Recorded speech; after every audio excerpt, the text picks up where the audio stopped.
그 신구약 성경 그 66권의 주인공은 예수 그리스도입니다. 그래서 우리 신학자들은 우리가 창세기를 읽든지 아니면 요한계시록을 읽든지 성경의 어느 부분을 읽든지 간에 다 우리가 예수 그리스도의 십자가의 보혈과 연결시켜서 그 의미를 되새겨야 된다, 이렇게 얘기를 해요. 그걸 우리가 이제 흔히 신학에서는 구속사적인 관점이다, 그렇게 얘기를 합니다. 그래서 항상 성경의 모든 부분은 예수님과 관련이 돼 있어요. 그래서 이 성경의 어디를 이렇게 찔러도 예수 그리스도의 보혈의 피가 흘러나와야 된다, 이렇게 얘기를 하거든요. 그래서 직간접적으로 성경은 다 예수 그리스도를 지칭하고 있어요. 우리가 이제 흔히 기독교라고, 이거는 사실 한자 표현입니다. 근데 원래 그리스도교죠.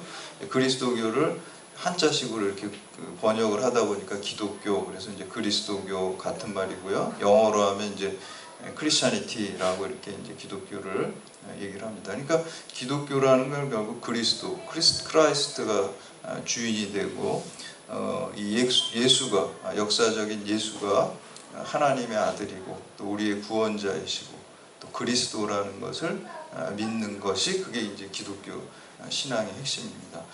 그런데 이제 안타깝게도 기독교 안에도, 그리스도교 안에도 이런 신앙을 온전히 믿지 못하는 경우가 많이 있습니다. 대부분의 자유주의 신학자들이 그런 입장이에요. 그래서 예수를 그리스도라고 이렇게 믿어야 되는데 그게 핵심인데, 그걸 놓치면은 기독교가 아니거든요, 사실은. 그거를 믿은 다음에 다양한 의견이 있을 수 있어요. 좀 우리 교회 안에도 보수적인 신앙을 가지신 분도 있을 것이고, 좀 진보적인 신앙을 가지신 분들도 계실 거예요. 그래서 그런 차이는 저는 오히려 건강하고 좋다고 봅니다. 왜냐하면 장단점이 다 있어요. 왜냐하면 그 보수적인 신앙을 가진 사람들은 이렇게 열심히 기도하고 전도, 이런 모습들이 좀 대체적으로 강하고, 그리고 이제 진보적인 분들은 우리들이 사회적인 참여를 통해서 또 이 땅에 하나님 나라를 이루어야 된다, 뭐 이렇게 사회 정의에 대한 또 관심이 많고, 그 두 가지가 사실은 다 있어야 되겠죠. 개인적인 또 사회적인 참여.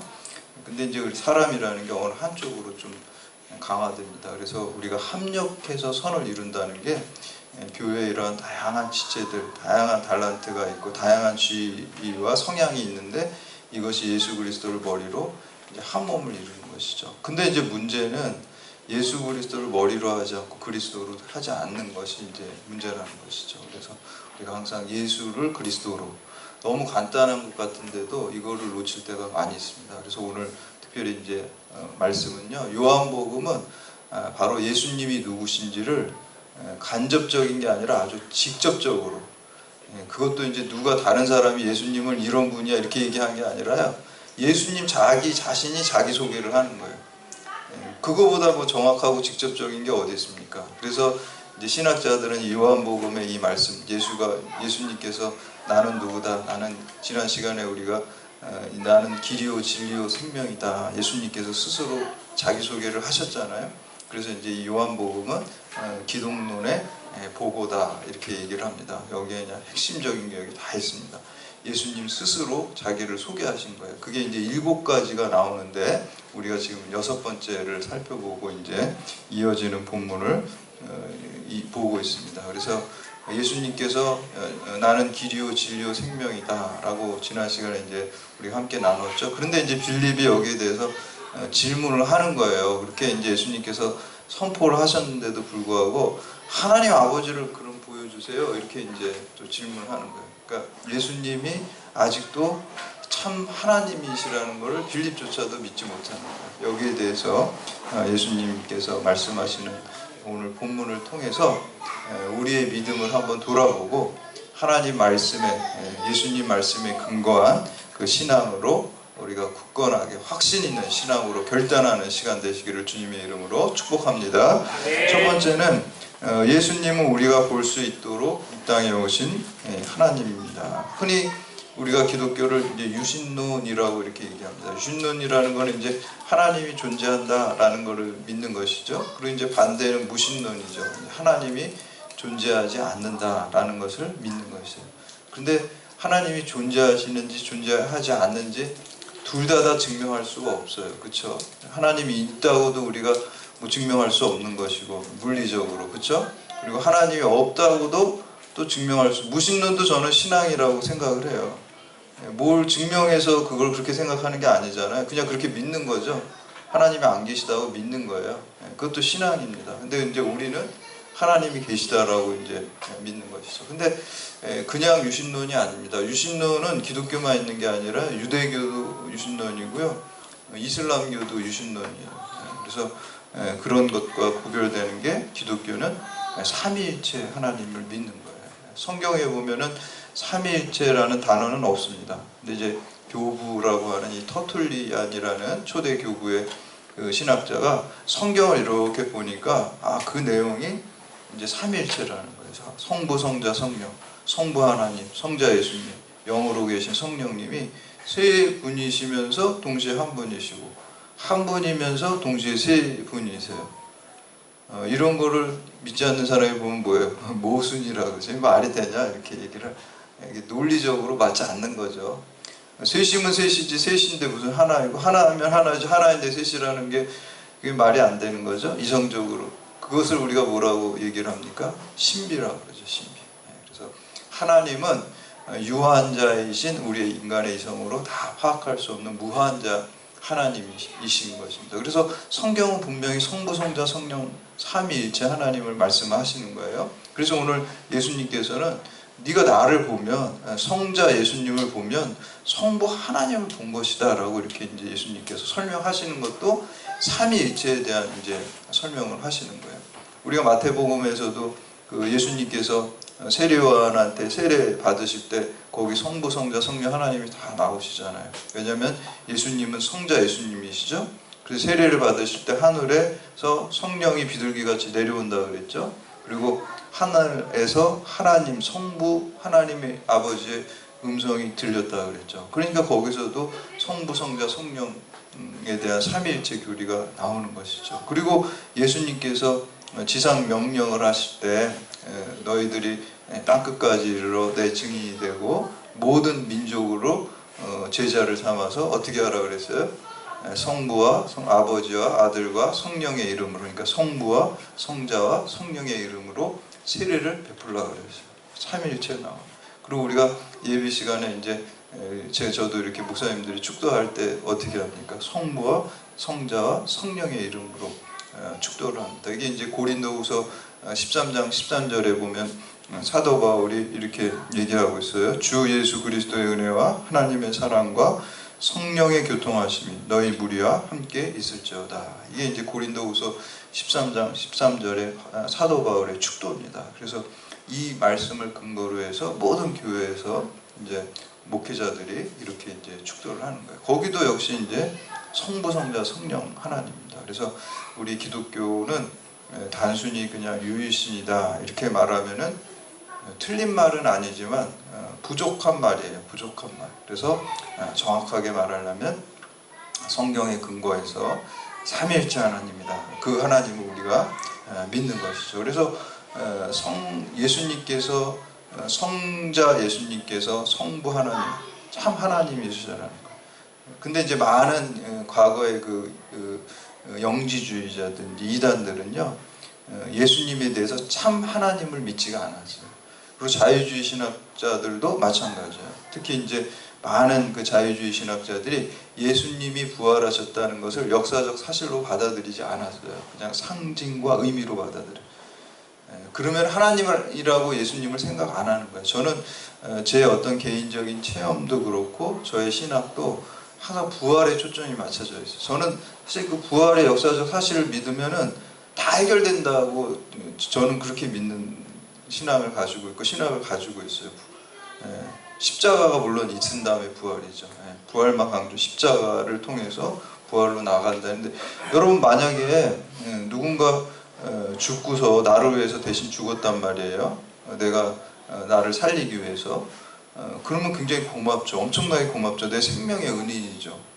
그럴 수 있잖아요. 실제로 우리가 살다 보면, 예를 들어서 누가 교통사고 당할 상황에서 어떤 사람이 확 나를 미치고 본인이 죽었다 그러면은 그 사람이 생명의 은인이잖아요. 근데 그걸로 끝이라는 거예요.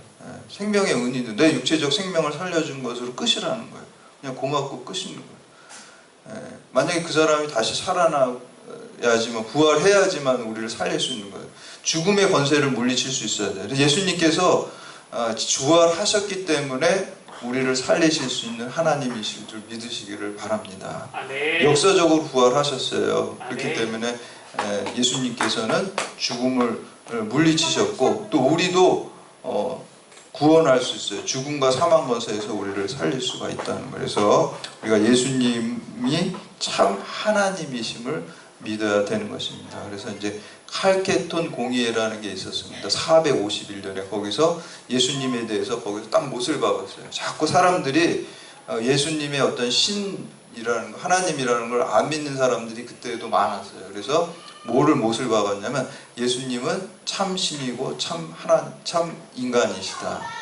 참 하나님이고 참 인간이다 라는 것을 우리 기독교 정통 신앙으로 칼케톤 공의, 또 칼케톤 신조란, 지금의 이제 터키 지역입니다. 여기서 이렇게 딱 결정을 했습니다. 그래서 우리가 이거를 믿어야 돼요. 오늘 말씀이 바로 그러한 근거가 되는 것입니다. 우리 7절에서 10절까지 말씀 함께 봉독합니다. 시작. 너희가 나를 알았더라면 내 아버지도 알았으리로다. 이제부터는 너희가 그를 알았고 또 보았느니라. 빌립이 이르되 주여 아버지를 우리에게 보여주옵소서. 그리하면 족하겠나이다. 예수께서 이르시되 빌립아, 내가 이렇게 오래 너희와 함께 있을 때 내가 나를 알지 못하느냐? 나를 본 자는 아버지를 보았거늘 어찌하여 아버지를 보이라 하느냐? 내가 아버지 안에 거하고 아버지는 내 안에 계신 것을 내가 믿지 아니하느니라. 내가 너희에게 이르는 말은 스스로 하는 것이 아니라 아버지께서 내 안에 계셔서 그의 일을 하시는 것이니라. 아멘. 빌립이 예수님의 제자인데요, 3년 동안 동고동락하고 예수님과 먹고 자고 가르침을 받고 예수님이 그렇게 많은 기적을 베푸신 것을 보았음에도 불구하고 뭐라 그래요? 하나님 아버지를 보여달라는 거예요. 그러니까 예수님이 하나님이시라는 걸 아직도 못 믿는 거예요. 그래서 예수님께서 이런 설명을 하신 거죠. 예수님은 우리와 함께 하시는 임마누엘 하나님이시고, 성육신하신 육신의 모습으로, 인간이 유한자인 인간이 무한자인 하나님을 직접적으로 알 수 없기 때문에 예수님께서 인간의 모습을 가지고 우리 안에 오셨기 때문에 우리가 하나님을 알 수가 있는 거예요. 하나님을 닮아간다는 것은 성경에 나와 있는 예수님을 닮아가는 것이 그게 하나님을 닮아가는 것입니다. 그리고 성자 하나님으로 우리에게 오신 것입니다. 그래서 우리 신앙은 예수 그리스도가 하나님이시고 또 죽음에서 부활하신 하나님, 죽음의 권세를 물리치셔야지만 하나님이 되십니다. 죽음의 권세를 물리치지 못하면은 본인도 살아나지 못하는데 어떻게 우리를 살릴 수가 있습니까? 하나님이십니다. 부활하셨다는 것 자체가 하나님이시라는 가장 강력한 증거입니다. 그래서 우리가 그러한 부활의 증인이 되어야 되는 것입니다. 그래서 그 믿음의 전제는 예수님께서 하나님이시다라는 걸 믿는 것이죠. 두 번째는 예수님의 행하는 그 일을 인하여 믿을 수 있어야 합니다. 그리고 우리가 또한 예수님을 믿는다는 것은 신앙이라는 것을, 예수님을 그냥 믿기만 하는 게 아니라 믿고 따르는 거예요. 그게 다 신앙입니다. 믿을 신자에다가 우러를 앙자, 우러른다는 것은 그렇게 이제 성화의 삶을, 칭의와 성화의 삶이 다 같이 있는 게 그게 신앙입니다. 한쪽만 있으면 안 돼요. 그냥 칭의만 있으면은 온전한 신앙이 아니에요. 신이 되는 거예요. 신앙까지 가려면은 성화의 삶까지 가는 게 건강한 신앙입니다. 그래서 예수님께서는 뭐라 그래요? 니네가 못 믿겠으면 내가 행하는 그 일로 믿으라 그랬어요. 그럼 우리들은 오늘날 어떻게 된가요? 우리가 믿지 않는 사람들은요, 기독교 교리를 모르죠. 그리고 기독교 교리를 설명해줘도 뭐 삼위일체 설명해줘봐요. 그래서 셋이면서 하나고 하나면서 하나고, 그 사람들이 그러면 코웃음 치죠. 그러니까 뭘 통해서 처음에 믿을 수가 있을까요? 우리 그리스도인들의 행함을 통해서 믿을 수가 있고 교회에 대한 호감을 가질 수 올 수가 있어요. 저는 우리 교우들이 이렇게 전도해가지고 또 우리 세례도 받고 그러시는데, 그분들이 저를 알아서 오는 게 아니거든요. 제가 그분들을 만날 기회가 별로 없잖아요. 그렇다고 해서 그분들이 기독교 교리를 알아가지고 교회에 나오는 게 아니에요. 바로 여러분들이 각자 생활 현장에서 사랑의 수고를 해서 그것 때문에 아유 저분이 나한테 저렇게 친절하게 잘해주시는데 고맙고 또 관계가 형성이 돼서 그래서 교회에 가자 그러면 또 고맙기도 하고 그래서 이렇게 교회 사랑의 여러분들의 수고 때문에 나오는 거예요. 그래서 이제 말씀을 듣다가 여러분들이 또 많이 기도해 주셔서 성령이 그 마음에 감동을 주셔서 예수 믿고 구원받게 되는 줄 믿습니다. 근데 이제 처음에는 어떻게 나타나요? 여러분들이 사랑의 수고 때문에 나오는 거예요. 교리 때문에 나오는 게 아니라 목사님 알아서 나오는 게 아니라 우리 여러분 평신도 개개인이 현장에서 사랑의 수고를 행함을 통해서 그런 것들을 보여줬기 때문에 그분들이 영혼 구원의 역사가 일어난 줄로 믿습니다.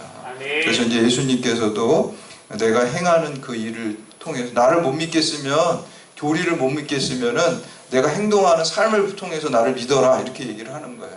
우리들은 어떻게 되는 거예요? 기독교 아무리 믿지 않는 사람한테 삼위일체 설명해줘봤자 못 믿어요.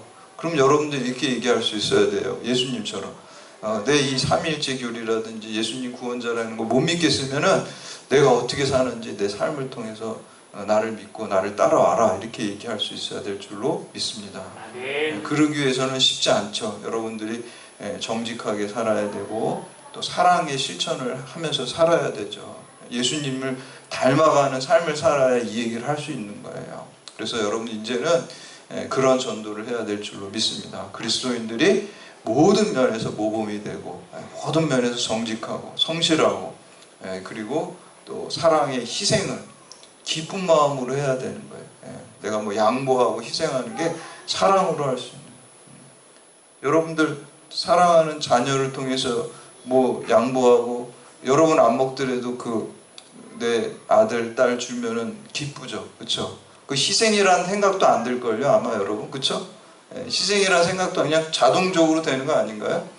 여러분 자녀 내가 뭐 편한 게 저는 옛날에 제가 항상 어디 가서도 그 벽에를 편한 벽에가 있잖아요. 근데 제가 명절 때 부모님 댁에 가면은 그 벽에를 비워야 되는데 저희 아들이 그거 한다 그러면 저는 그거 안 하고 아들 줘도 아무렇지 않거든요. 그게 더 기쁘거든요.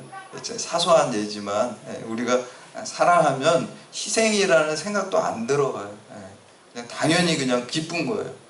내가 사랑하는 사람이 편한 게 더 기쁜 거예요. 내가 불편한 건 불편하다는 생각도 안 듭니다. 여러분들이 그렇게 자녀에게 하는 그 마음, 그 사랑 하나님 아버지께서 우리를 향하신 마음인 줄 믿습니다. 근데 이제 그거를 내 자녀한테만 하면 안 돼요, 여러분. 신앙을 가진 사람은 이거를 다른 사람, 이웃에게까지 그 사랑을 내가 내 자녀를 사랑하고 희생하고 기쁘게 하는 그 사랑을 이웃에까지 전하는 게 하나님의 아버지의 마음을 가지고 사랑을 실천하는 것인 줄 믿습니다. 그랬을 때 그러한 사랑의 수고를 할 때 그거를 통해서 믿지 않는 자들이 그리스도에게로 돌아오는 놀라운 역사가 있습니다. 우리 11절 말씀 함께 봉독합니다. 11절 시작. 내가 아버지 안에 거하고 아버지가 내 안에 계심을 믿으라.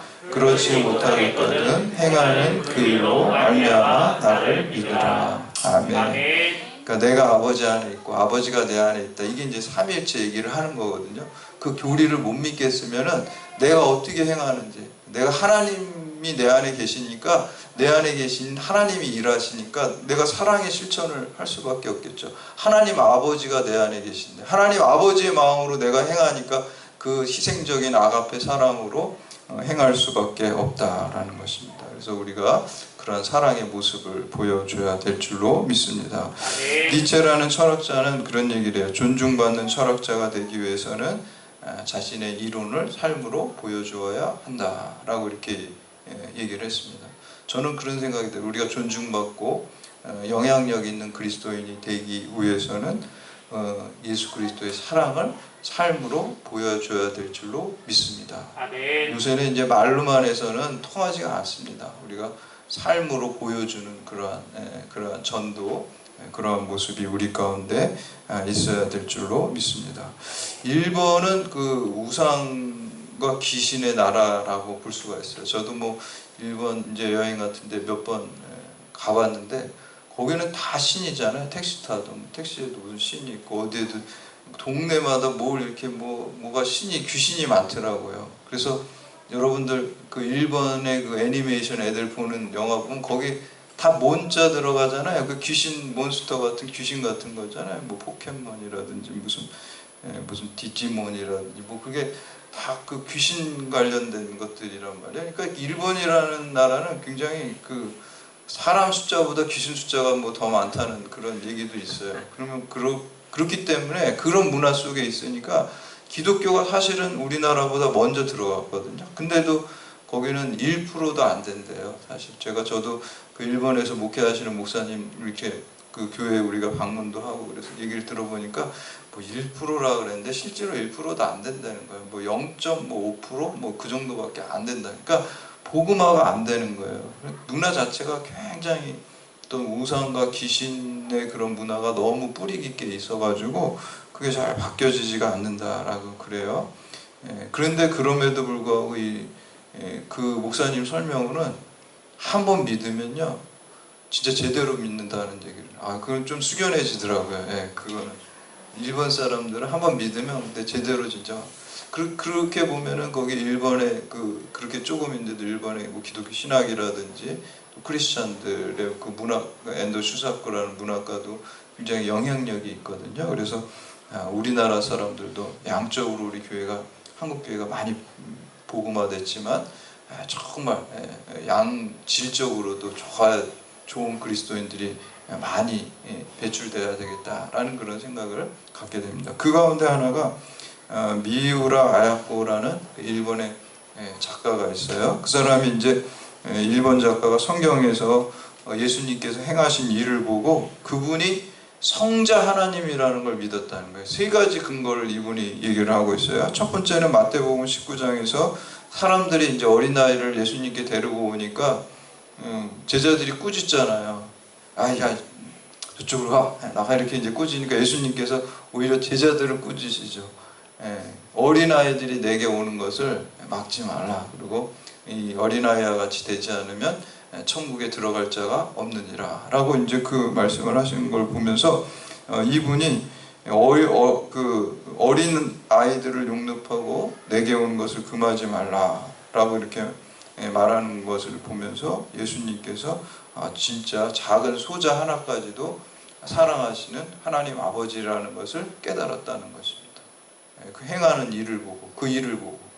왜냐하면 이때 당시에만 해도 어린아이는 사람 취급도 안 받았거든요. 여자와 어린아이는. 그래서 그 숫자를 셀 때도 뭐 5,000명이 오병이어의 기적 얘기할 때도 5,000명이라 그러면 남자만 5,000명이에요. 거기 여자하고 아이들은 취급을 안 하고 또 당시 예수님 당시에는 부권법이라 그래서 자기의 자녀는 자기의 소유처럼 실제로 그 아이를 죽이는 일까지도 아버지가 마음대로 할 수 있는 그런 권한이 지금으로서는 상상할 수 없었지만 그런 시대였단 말이에요. 근데 그런 시대 속에서 어린아이를 하나의 인격적인 존재로 하나님의 형상을 가진 영혼으로 이렇게 존중하는 것을 보면서 예수님이 정말 하나님의 마음을 가진 하나님 이셨구나, 성자 하나님이시구나. 이렇게 약자까지 이렇게 힘이 없는 약한 사람까지도 하나님의 형상으로 존중하는 것을 볼 때 하나님이시다라는 것을 알았다는 것. 두 번째는요, 마가복음 10장에 보면은 소경 그 거지 바디메오를 고쳐주는 장면이 나옵니다. 근데 이 당시의 유대인들은 소경을 죄인으로 취급했습니다. 근데 이제 그 죄인이라고 취급한 그 소경을 예수님께서 고쳐주신 다음에 뭐라 그래요? 내 믿음이 너를 구원하였느니라 라고 말씀하셨잖아요. 그러니까 그 하찮은 거지의 믿음을 높이 세워주는 것을 보고 그 행함을 보고 예수님이 참 하나님이시구나 이런 걸 알게 되었다는 거예요. 마지막으로 세 번째는요, 요한복음 9장에 보면 날 때부터 소경인 사람을 고쳐주신 모습을 통해서입니다. 유대인들은 당시에 이제 소경이나 기머거리 문둥병자는 그 사람의 죄 때문에 그 병이 있다라고 이렇게 인과관계를 그렇게 봤어요. 그래서 제자들이 물어보잖아요. 날 때부터 소경이니까 이 사람이 소경인 게 이 사람의 죄 때문입니까? 이 사람의 부모 때문입니까? 이렇게 물어보죠. 그때 예수님께서 뭐라고 대답하십니까? 이 사람의 죄 때문도 아니고 이 사람의 부모의 죄 때문도 아니고 하나님의 영광을 위함이다. 이렇게 말씀하세요. 그러니까 제자들은 인과관계로 이거를 하려는데 예수님은 목적론으로 지금 우리에게 있는 고난이 죄 때문에 이 고난 받는 게 아니라 하나님의 영광을 위해서 이 고난이 있는 것이다. 이렇게 이제 말씀하셨다라는 것이죠. 이것을 왜 이 아야코라는 작가가 은혜를 받았냐면 본인이 폐결핵으로 13년을 앓았어요. 그러니까 사람들은 우리가 그렇잖아요. 아유, 저 사람 뭔가 죄가 있으니까 저럴 거야. 이 유대인들은 그랬지만 요즘에도 그렇게 생각하는 사람들이 많이 있을 수 있다는 거예요. 그냥 말은 안 하겠죠, 사실 그런 불행을. 근데 저 사람 참 복도 없다. 뭐 이렇게 뭐가 잘못됐나? 뭐 이렇게 생각을 한단 말이에요. 그냥 알게 모르게 남의 일이니까 그냥 쉽게 생각을 한단 말이에요. 근데 이제 예수님께서는 그게 아니라 하나님의 영광을 위해서 저 고난이 있다라고 얘기하는 것을 통해서 큰 위로를 받은 거예요. 본인도 그런 병을 앓았었거든요. 폐병을 앓았고 사람들한테 지탄받는 병을 앓았었는데 예수님께서 그걸 인정해 주시고 알아주셨을 때 하나님의 아들이고 참 하나님이시다라는 것을 깨닫게 되었다라는 것입니다. 예수님의 행함을 통해서, 행동을 통해서 이렇게 믿음으로 초대되었던 사람이 바로 이 마우라 아야코라는 그 일본의 작가였습니다. 여러분, 오늘도 마찬가지입니다. 오늘도 여러분들의 삶 속에서, 여러분들이 경찰대학 안에서, 여러분들이 가정에서, 이 사회에서, 대한민국에서 여러분들이 어떻게 행동하느냐에 따라서 그 사랑의 수고 때문에 믿지 않는 사람들이 그것이 접촉점이 되어서 주님께로 인도될 줄로 믿습니다. 그 주님께서 내가 삼위일체 교리 네가 못 믿겠으면 내가 행하는 것을 믿어라 라고 하는 것처럼 기독교 전파할 때 그럼 너 이거 잘 못 믿겠으면 내가 행동을 어떻게 하는지 보고 나를 믿어라, 교회로 나와라, 이렇게 말할 수 있는 여러분 되시기를 축복합니다. 마지막으로 세 번째는 예수 이름으로 기도하면 반드시 응답하심을 믿으시기를 바랍니다. 우리 사도행전 1장에 보면 예수님께서 부활하시고 하늘로 승천하신 다음에 예수님을 정말로 믿어가지고 예루살렘에서 모여서 기도한 숫자가 120명이에요. 그래서 우리가 120문도라는 말을 씁니다. 근데 이제 예수님께서 목회하시고 3년 동안 목회하시고 남긴 인원이 120명이에요. 120명 크다면 크지만 대형 교회에 비하면 별로 큰 거 아니잖아요. 그러니까 예수님 목회하셨는데 120명 신도를 남기고 가셨단 말이에요. 근데 베드로는 어때요? 그 제자인 베드로는 한 번 설교 한 번 하니까 3,000명이 그냥 회개하고 세례를 받았어요. 그러니까 숫자로 보면 어때요? 예수님보다 베드로가 더 큰 일을 했잖아요. 사도 바울은 어때요? 사도 바울은 얼마나 많은 교회들을 개척했어요. 그 수많은 교회들을 개척하고 소아시아를 어떻게 보면은 양적인 측면으로 보면 예수님보다 더 큰 일을 했단 말이에요. 베드로도 그렇고 사도 바울도 그렇고요. 그렇죠. 그때 12절 말씀에 이렇게 나옵니다. 12절 말씀 함께 봉독합니다. 12절 시작. 내가 진실로 전실로 너희에게 이르노니 나를 믿는 자는 내가 하는 일을 그도 할 것이요 또한 그보다 큰 일도 하리니 이는 내가 아버지께로 감이니라. 아멘. 나보다 큰 일을 예수님께서 니네가 나보다 큰 일을 할 거야. 난 120명 남기고 갔는데 너네는 하루에 3,000명 하지 전국으로 전 세계로 이 일이 이루어진 줄로 믿습니다. 아멘. 오늘도 마찬가지입니다. 주님이 이렇게 하신 일보다 우리를 통해서 주님이 더 큰 일을 해요. 그러나 이게 우리가 하는 게 아니죠. 우리 안에서 주님이 하시는 겁니다. 그래서 우리 13절 14절 말씀 함께 봉독합니다. 시작. 너희가 내 이름으로 무엇을 구하든지 내가 행하리니 이는 아버지로 하여금 아들로 말미암아 영광을 받으시게 하려 함이라. 내 이름으로 무엇이든지 내게 구하면 내가 행하리라. 아멘. 많은 분들이 이 말씀 때문에 시험 듭니다. 내가 예수님 이름으로 기도했는데 응답받지 못한 게 너무나 많기 때문에 이 말씀은 이건 아닌 것 같은데 이런 생각이 들 수도 있습니다. 근데 이제 여러분 이 뜻을 우리가 잘 알아야 돼요. 이게 뭐냐면 내가 내 이름으로 구한다는 거는, 예수님의 이름으로 구한다는 건, 당시에 그 이름으로 구한다는 거는 예수님 존재 자체를 의미하는 거예요. 우리가 주기도만 할 때도 그렇잖아요. 그래서 예수님의 이름으로 구한다. 예수님으로 구한다는 것은 예수님의 뜻에 합당하게 구할 때 예수님께서 다 이루신다. 내 뜻대로 구한 다음에 예수님 이름으로 기도합니다. 그거는 안 들어주신다는 의미가 여기에 들어가 있는 거예요, 여러분. 그러니까 여러분 복권 사가지고 로또 복권 1등 되게 해주세요. 이렇게 이제 뭐 금식기도 하고 새벽기도 한 다음에 백일기도 하고 그런 다음에 예수님의 이름으로 기도합니다. 이렇게 이제 하면 그게 예수님의 뜻대로 구한 게 아니라는 거예요. 그 얘기예요. 로또 복권 사가지고 1등 되는 건 내 뜻이지 예수님 뜻은 아니라는 거예요. 그러니까 내 뜻대로 내 욕망대로 다 구한 다음에 마지막에 예수님의 이름으로 기도합니다 하면 그게 아니라는 거예요. 그게 아니라 예수님의 이름으로 기도한다는 거는요, 예수님의 뜻대로 기도한다는 말이에요. 그런 말이에요. 이 당시에는 이게 너무 쉬운 말인데 우리말로 넘어오게 되면 이게 우리 문화랑 틀리기 때문에 이게 이해가 안 되는 거예요. 예수님의 이름으로 구한다는 건 예수님으로 구한다는 거고요, 예수님의 뜻대로 구한다는 거예요. 그냥 뒤에다가 예수님의 이름으로 기도합니다 이것만 붙이는 의미가 절대 아니라는 거예요. 그래서 누구 하나님 아버지의 이름을 욕되게 한다라는 이런 표현할 때, 그러니까 하나님을 욕되게 한다. 이름을 붙이는 거라고 있다. 여러분, 예수님의 이름으로 구한다는 것은 예수님의 뜻대로 구한다는 의미가 거기에 포함된 거예요. 언어상의 이제 문화상의 우리가 차이 때문에 이걸 혼동을 하는 거예요. 그래서 오늘 이 말씀은 예수님의 뜻대로 부합하게, 예수님의 뜻이 무엇입니까? 영원히 구원되고 하나님의 복음이 전파되고 그런 뜻대로 우리가 구하면 되는 믿습니다. 그래서 여러분들이 기도하실 때 내가 주님의 뜻을 바르게 알게 해주세요 라고 기도하시고, 또 우리가 제가 로마서 12장 1절 우리의 모든 삶이 이제 인생을 하나님께 산 제물로 드린다라는 그 마음으로 기도하시면 여러분의 삶이 다 하나님께 드려지는 예배가 되고 그 기도가 100% 다 응답될 줄 믿으시기를 바랍니다. 아멘. 주님 뜻대로 구하면 그거 100% 다 이루어진다는 게 오늘 이 말씀입니다. 그냥 내 뜻대로 구하고 뒤에다가 예수님의 이름으로 기도하면 이건 아니라는 거예요.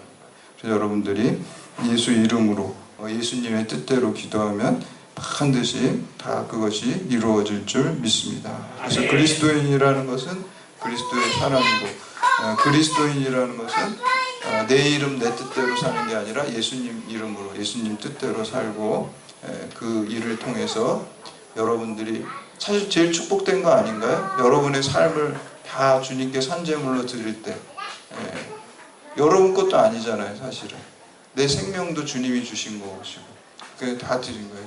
예전에 아빠 어디가라는 그 프로그램이 있었잖아요. 그 애들하고 그 연예인 아버지하고 나와서 제가 참 기가 막힌 걸 봤어요. 거기 이제 길거리에서 이만한 뻥튀기가 있어요. 그러니까 그 아들이 그걸 먹고 싶어 하니까 그 아빠가 그걸 사줬어요. 뻥튀기 많은 거 있잖아요. 강냉이 비슷한 거 많은 걸 사줬어요. 얘가 맛있게 먹어요. 옆에 벤치에 이제 앉아가지고 먹고 있는데 그 아빠가 그 아들한테 그 아빠 조금만 줘. 그러니까 울라 그래. 이거 내가 혼자 다 먹고 싶은데 그거 누가 준 거예요? 그거 자기 아빠가 사준 건데 그거 아빠 조금만 달라 그러는데 그거 울라 그러는 거예요. 주기 싫어가지고. 저 오늘 우리가 그런 것 같아요. 우리 생명 누가 주셨습니까? 하나님 아버지가 주신, 하나님 아버지가 사주신 거잖아요. 그 뻥튀기 아빠가 다 사줬는데 아빠가 그냥 하나만 달라 그랬는데 그거 주기 싫어가지고 울고 있는 그 애랑 똑같은 거예요. 하나님이 다 주신 생명 우리가 하나님께 다시 돌려드리는 거예요. 산 제물로 우리 내 몸과 내 모든 존재를 하나님께 다시 그냥 돌려드린다는 거예요. 다시 돌려드리는 하나님 뜻대로 나를 사용하십시오 라고 산 제물로 드릴 때 그 모든 삶이 하나님께 드려지는 거룩한 영적 예배가 될 줄로 믿습니다. 그렇게 돌려드리고 이것이 바로 예수의 이름으로 기도하는 모습입니다. 그럴 때 여러분 삶을 다 돌려드리고 그럴 때 여러분 통해서 하나님의 뜻이 이루어지고 영광 돌리는 여러분들 다 되시기를 주님의 이름으로 축원합니다. 이제 다